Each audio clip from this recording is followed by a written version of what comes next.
আমরা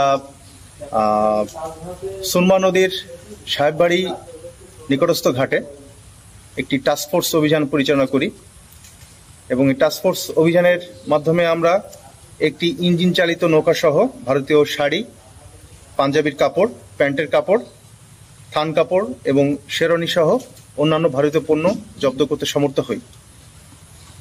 তো যার আনুমানিক সিজার মূল্য প্রায় 2,30,00,000 টাকা। তো আমাদের সীমান্তে ম্যান পাওয়ার স্ট্রেংথ বৃদ্ধি করা সহ আমাদের টহল কার্যক্রম এবং গোয়েন্দা তৎপরতা অব্যাহত আছে। আমরা টেকনোলজিক্যাল যে অ্যাপ্লায়েন্স আমরা নিয়মিতভাবে এটার ব্যবহার করছি এবং আমাদের এই কৌশলগত পরিবর্তনের ফলে আমরা কিন্তু নিয়মিতভাবে এই বড় বড় সিজার করতে আমরা সমর্থ হচ্ছি। তো আমাদের এই আভিযানিক কার্যক্রম অব্যাহত থাকবে।